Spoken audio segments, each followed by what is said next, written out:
What's going on, hockey fans? Dan K of the Dan K Show here, wearing my Columbia Infantry garb, RIP. I'll tell you what, though, we're not gone yet. We might have been told by a former non-paid employer that we were going to be wiped off the earth by NCDC Live, the future of NCDC hockey. But we'll still be here covering NCDC hockey today, and we're still in business as of now. We'll keep you all posted. And my man, wearing an NCDC jersey to my left or right, I'm not sure. I don't watch the show of what side he's on.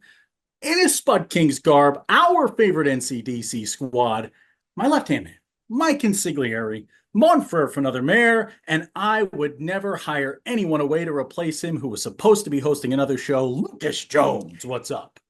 Well, I've got the complete package here, right? I can build stuff, I can fix stuff, I can host stuff, I can even wear stuff that's provided to me by teams. Look at that. That is an angry Spud. That He is an is angry. incredible logo, an incredible job by the Spud Kings. And we got chirped a little bit by Spud Kings Nation last week, which is absolutely fair. You know that we love to interact with the fans, and we'll get to that a little bit later. But first, it's our newest segment, a classic Dan K Show mess around. This is where we get to just kind of say whatever's been on our minds, hockey related, sports related, anything related. Dan, I'm going to set the tone. I'm going to start first. The biggest thing that happened to me this past weekend happened to me tangentially because while it does not involve my college football team, I was watching this game, and I would like to congratulate the officials from the Michigan Minnesota football game for being 1-0 on the season, defeating the Minnesota Golden Gophers with their offside call in the fourth quarter. Again, the call so bad it prompted the NCAA to allow the Big Ten to change the way they structure their officials' placement on the field. But Dan, big thing to note: officials weren't wrong, according to the NCAA as of right now. Not wrong. They can change what they're doing, but not wrong. That was a tough game to watch, but a great job by the Golden Gophers. Very, very wild of the NCAA to come out and back that call. Very easy to just say, hey, we got it wrong and move on. People Yeah, probably get over it next week. Minnesota's not winning anything in football this year, nor in hockey. But, that is, I and didn't it's say for anything. Michigan because It's of for course it Michigan. is. And it's, of course, for Michigan. Nothing like a Michigan man. Lucas, on my side of things, I'm going to try out some Nutra Prime here, a little brain boost. I like to do every show on a little bit of brain boost. Lucas, can you tell the folks like what is a nootropic? What happens here? What's going to So happen in my brain? we call it brain juice. It's a very unscientific term, but the NutriPrime from GMU Sport, you can use the coupon code right above us in this window here. What it does is it gives you the mental clarity and the focus that people sometimes associate with caffeine, but without the jitters, without the stress on your digestive system. I went through a period last year, Dan. We were on the road where it was For the causing me a coffee. lot of digestive distress, all the coffee that I was drinking. I've switched over to NutriPrime. It helps me break up some of that coffee, gives you clarity, gives you focus, gives me a bunch of energy, helps me complete all of the tasks that I have to get done in a given workday. Yeah, it's great for me. I'll tell you what, as somebody who just struggles at times with attentiveness, right? Because I've got so much going on, so many hats spinning, so many plates spinning. I can't even think of plates. I'm saying hats because of how many plates I got spinning. I use this to settle me down, to lock me in, and to get me back to work. And I was working all day long, Lucas, on our Stars of the Week. That coming out on social media. You'll see that right now. Just hop over to that the underscore NK show. But Lucas, I guess we won't talk about what we were talking about off the air. Dan K has dived down the hole that is this whole P. Diddy scandal. And I'll tell you what, I encourage everyone to read up on this, to watch as many news outlets as you can that are reporting on this.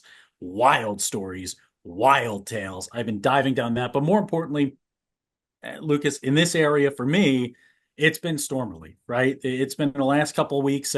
Last couple of days here, I've been going around town, kind of seeing what's happened in this area. On Palm Harbor, we've gotten lucky, right? We're not near the ocean. We're not near the harbor where we get hit by that storm surge. But to the folks in Tampa, to the folks in Clearwater, anybody watching this from outside this Tampa Clearwater area, outside of Asheville, North Carolina, outside of some of these affected communities, anything you guys can do to help, you can reach out to the Red Cross. There's plenty of other places to provide money, to provide resources. People need help right now in Clearwater. It is some folks that we're real close with, Lucas, they've lost a home, they've lost a place. Many businesses are have been washed away by the shore, filled with beach sand, and it's going to take a while for the communities to heal here. But we're all down here trying to help. Yeah, and it cut the storm cut a pretty big swath, like you said, from Clearwater up to Asheville. Checking in with as many people as we've been able to, trying to see where they're at. And if you know of any type of relief or charitable donation or any cause, whether it's team related, whether it's a ticket sale related, or whether it's just a great charity or a great cause that's helping folks out, message it to the Dan K Show. We'll try to amplify that. We'll try to get it to either a bigger community or a newer community, anybody that might be able to help. That's it, Lucas. And now I think it's time to get into the show. I think it's time to get down to the brass tacks. I think it's time. We're going to talk a little EHL today. We're going to talk a hot Spud King start. And we're going to talk NAHL Showcase, all of it and more coming up on this week's Dan K Show. We're still around. We're still here. We haven't been wiped off the earth yet, as is the quote from someone we used to work with.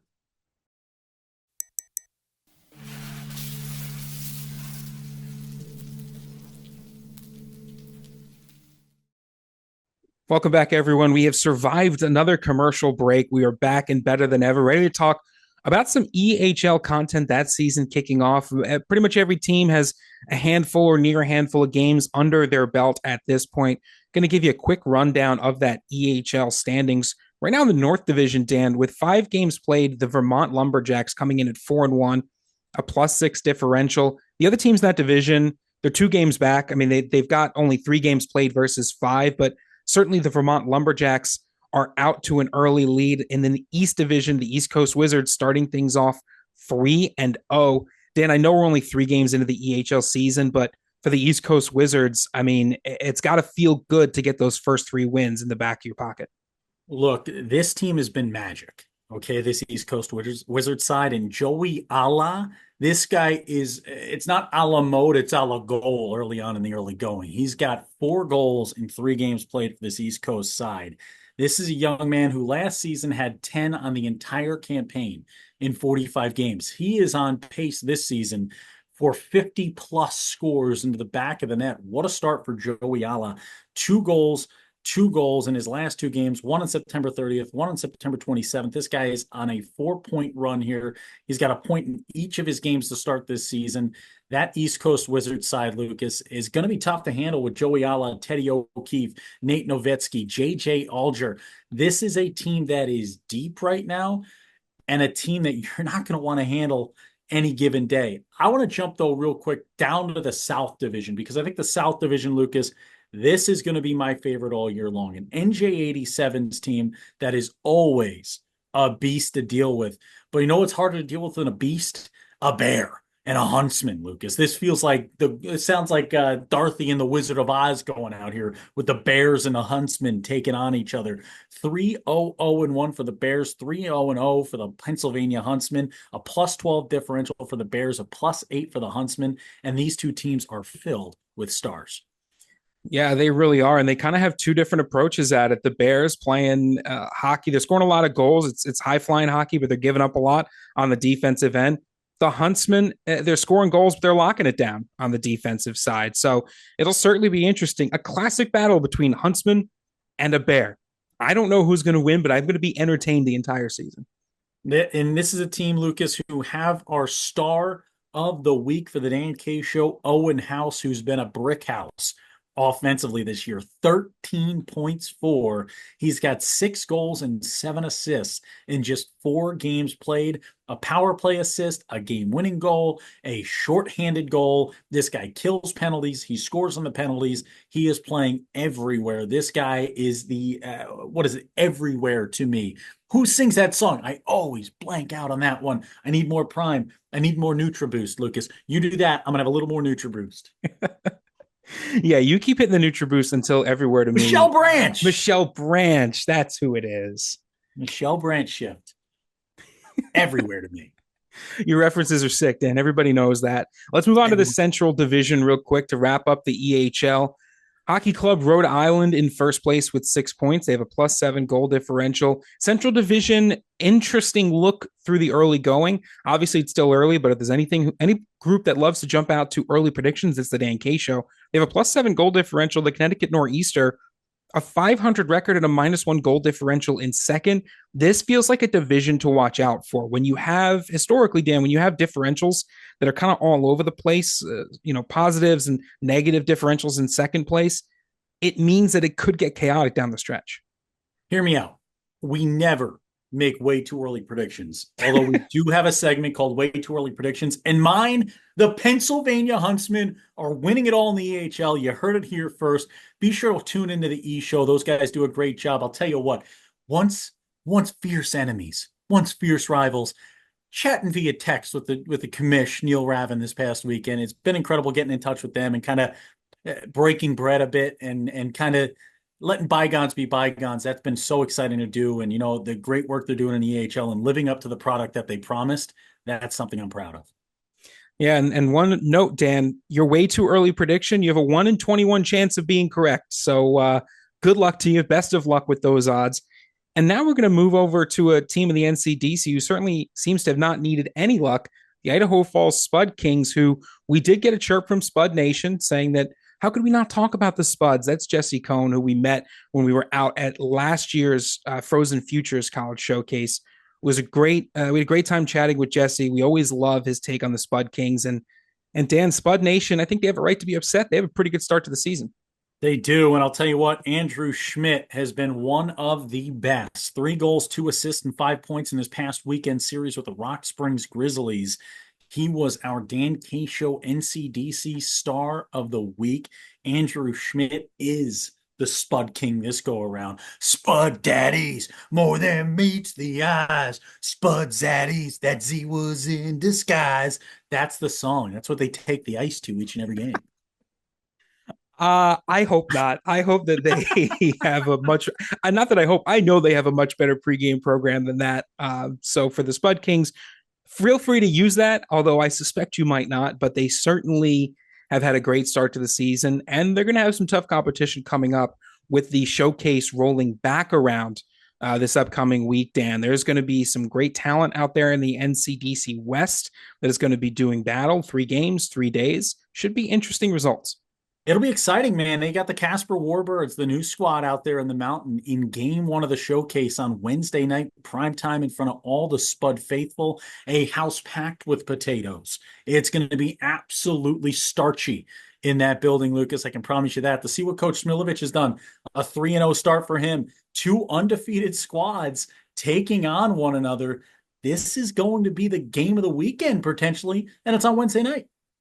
Yeah, and we know that the Spud faithful will pack that building, whether it's a Wednesday night or a Tuesday afternoon or a Monday morning bright and early.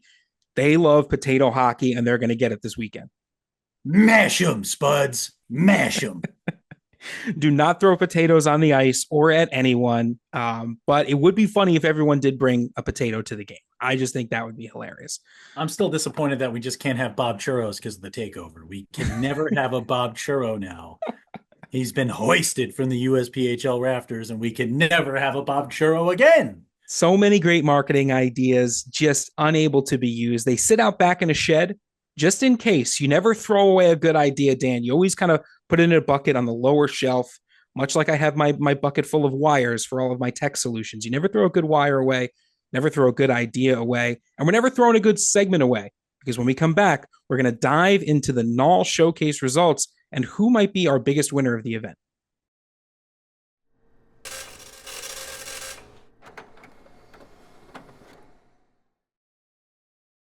Welcome back, everyone. It's time to break down the results of the North American Hockey League Showcase. The NAHL in its 50th year, established in 1975, a huge milestone for this league. Congratulations on just the longevity. I mean, junior hockey is a tough business to be in and to survive in, especially for that long. But there's a reason they've been around for that long. And I think the effort that they put into the showcase, the way they structure this event, 3 games, 3 days is kind of a testament to why that is the case. Let's give you the quick rundown of just some highlight results. And then Dan will get into a couple of specifics that I know he wanted to talk about.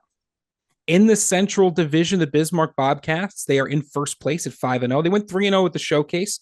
So that's continuing their huge start, wins over Danbury, the Philadelphia Rebels, and the Janesville Jets. In the East Division, there are two teams tied for first, the Elmira Aviators and the Maryland Black Bears, both teams going 2-1 in the showcase. No change in that division as a result of the event. Could be a fun one to keep your eye out on. Midwest Division, the Wisconsin Wendigo, the sole possession of first place. They went 3-0 at the showcase, defeating the Philadelphia Rebels, Oklahoma Warriors, and Odessa Jackalopes. And in the South Division, the Amarillo Wranglers, they are in sole possession of first in the South. They went 2-1 at the showcase, defeating the Maryland Black Bears, New Hampshire Mountain Kings, and Fairbanks Ice Dogs. Dan, the one thing that I wanted to point out is the Battle of the Bears, we're calling it. The Battle of the Bears, the Maryland Black Bears came out on top, defeating the Kenai River Brown Bears. I cannot confirm whether Black Bears are better than Brown Bears, which bear is best. But in this case, in terms of hockey, Maryland did win. We'll dig into it real quick. As the resident animal expert, a man who has watched more Planet Earth than there is Planet Earth, black bear and brown bear, it depends on what you're looking for, Lucas. If you're looking for the feistier who wins in a fight, you're going to go brown bear all day, okay? Brown bear is going to beat a black bear in a fight. It is a bigger bear. It is a stronger bear. It is a more aggressive and territorial bear, okay? Brown bear is going to be more likely to leave you alone potentially if you're a human. The biggest thing that I would say, though, are we going bear against bear, or are we going bear against human? Because bear against human, the last bear you want to be dealing with that's mad at you is a black bear. They are then 99% of their diet is berry based. Okay. They're eating berries and they're eating roughage. So those things, they don't know how to attack you as a human. They just start eating you. That's a terrifying sight. So black bear, if you're a human, you don't want to see a black bear. Bear on bear, brown bear wins that battle. We should Except for on a out, hockey rink, black bear won that one. We should figure out which bear are you supposed to play dead and which bear are you supposed to get loud. Do we know that answer? Oh no, so it's the black bear you want to get loud. The brown bear you want to play dead. If it's a polar bear, you're done for if you see it. If it's a polar bear, what are you doing in their environment? How did you get there? Get inside. And the folks in Kenai River know that very well. I can guarantee you. But Lucas, let's talk about netminders who had a bear of a start to this season. You got Jack Solomon with the Austin Bruins, who's 3-0 to start the campaign with a sub-1 goals against average, a 9.46 save percentage.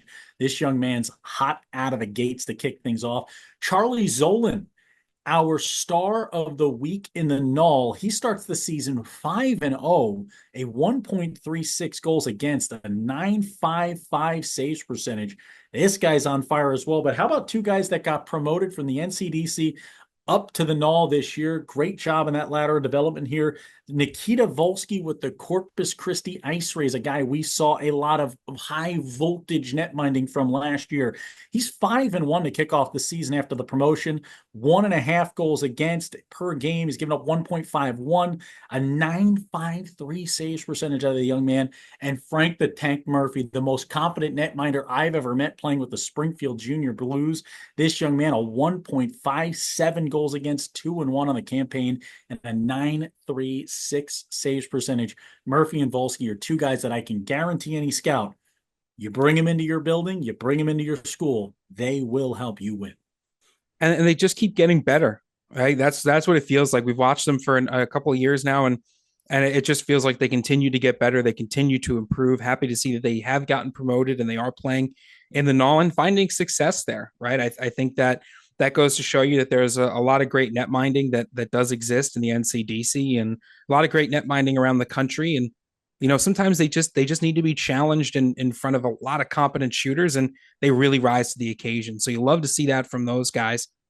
And we didn't get chirped by any of the NAHL fans like we do the Spud Kings fans, but we did get a great question from Tanner Wilson, and we'll reference this again in the empty net. But Tanner asked us at the _DNK show, which NAHL hockey teams are you most interested in this season?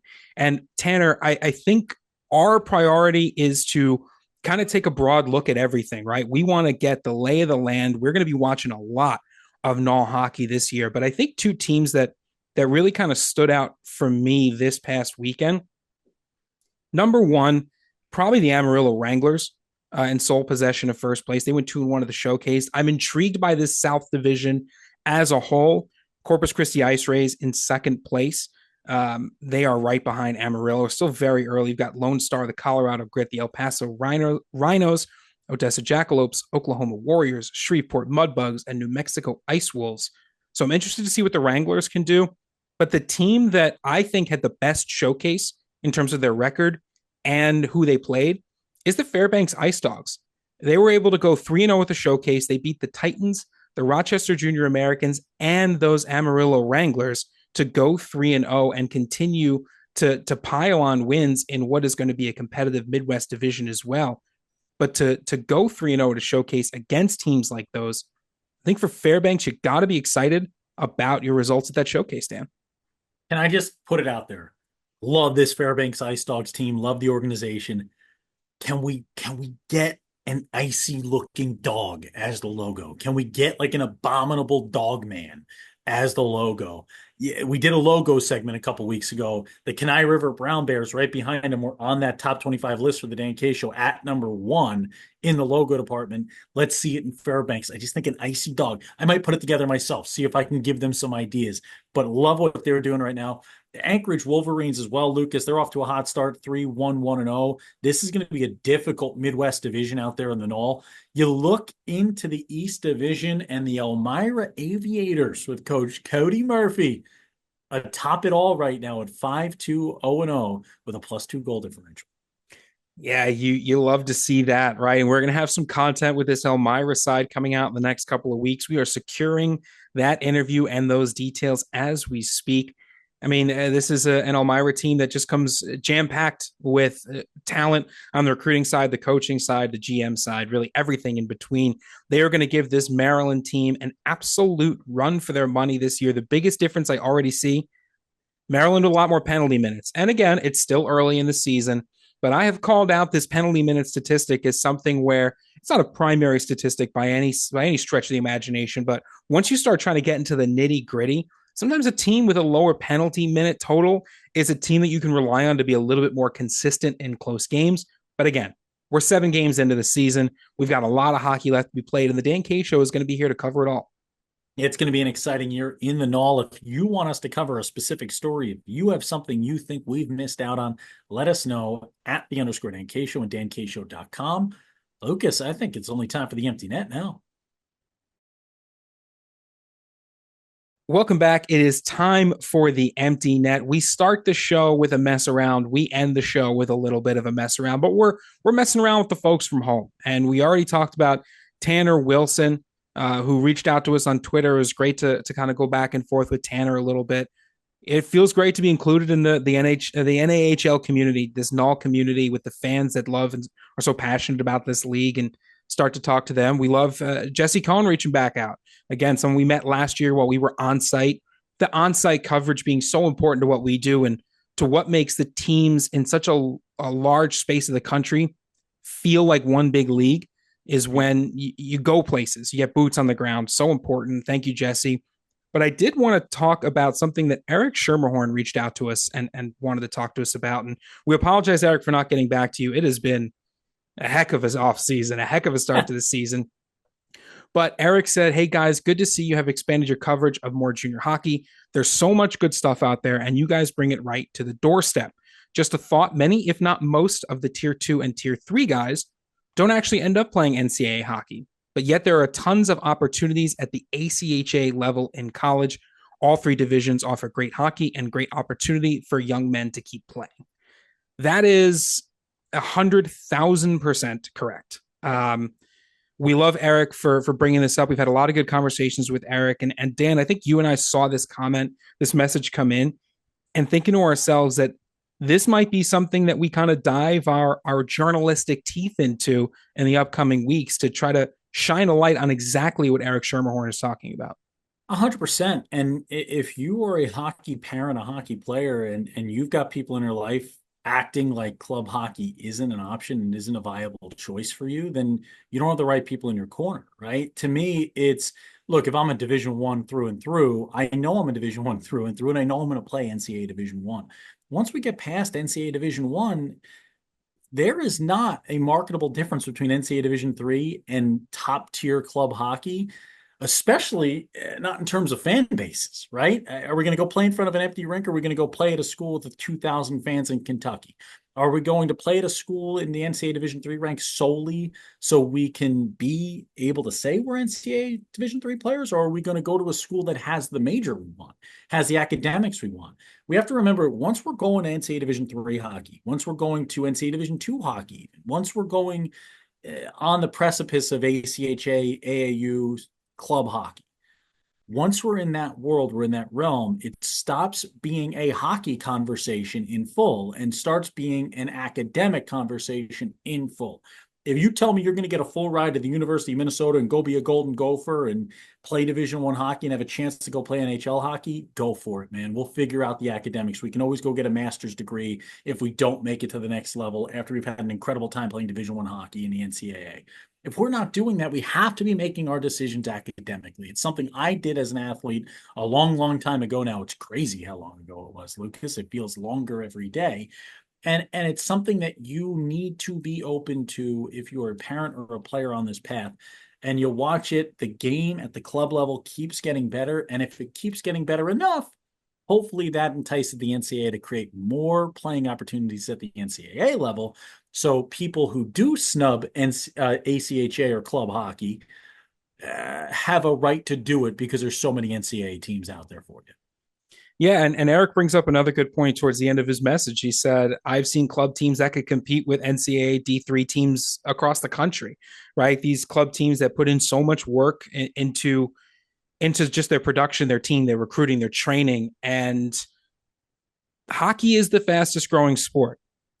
Dan and I have had a lot of conversations off the air about how we feel like the NCAA is kind of positioning itself to include, SEC teams potentially in a conversation about getting promoted and expanding D1, D2, D3, which means that ACHA opportunities will expand as well.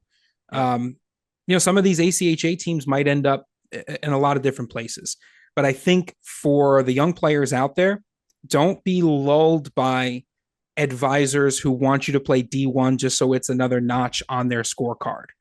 Don't think to yourself, I have to play D1. I have to play D1. If there's a good chance you're just going to be a healthy scratch the entire time. The question is, do you want to play hockey or do you want to sit on the bench? And you have to have these honest conversations with your coaches, advisors, and be receptive to honest feedback from them as well.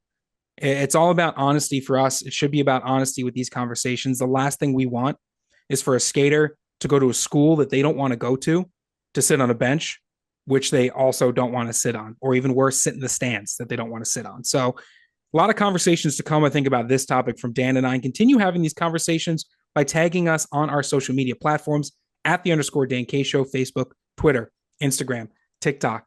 Those are the places to go. We are responding to your comments. Absolutely love the feedback from the first 2 weeks of this show, Dan. It has been incredibly refreshing to see how much different hockey, number one, is out there, but number two, how many fans of all these different hockey leagues are tapped into what we're doing and are interested in what we're doing. I just think it's very refreshing for me, and I think just proves once again that we ain't going nowhere. Yeah, I'm just happy we haven't been wiped off the face of the earth yet, which Me was the too. quote that we were given. We were told I we were got going to bills be to made pay, and if I'm obsolete by the time the season started, and the people who said that can't even get a camera to the center of their ice or turn it on or turn audio on. I'm just happy to not be wiped Podcast off boys. the We're face of just the here to earth. be podcast boys, Lucas. We are just podcast boys, and we're podcast boys for you folks at home. But the last thought on everything, Yeah. I just want to remind families and parents and players, we fall in love with the word committed. I will not name the NCAA Division III team that I've watched the last few years with more people committed to it than could possibly fit onto a rink of ice of hockey, right? We fall in love with that word. Don't forget, you can apply and be accepted to any of the schools you would like to potentially play hockey at before the word committed is even involved. So go through the process. If there are schools you are interested in, get yourself academically accepted first so those coaches can come sign you or can then express their interest in you. If they're not interested, the worst case scenario, you get into the academic choice you wanted and try out to make the hockey team or play club hockey at that academic institution. Get the academic part done as soon as you can. Always get yourself accepted first. Couldn't have said it any better myself, so I won't even try. Just listen to Dan. Go rewind that part because he's basically said everything that I was going to say. Classic Dan K move. Parting words? When Dan K's on the mic, it's always hockey night. Hashtag podcast boys. Let us know what you're thinking about anything in junior hockey with the hashtag podcast boys, like getting our attention. Podcast boy, ring a little bell. That's it for us when the Dan K show is rolling. You guys are probably watching. Now go back to the other sign off. That made me feel uncomfortable. See you guys later.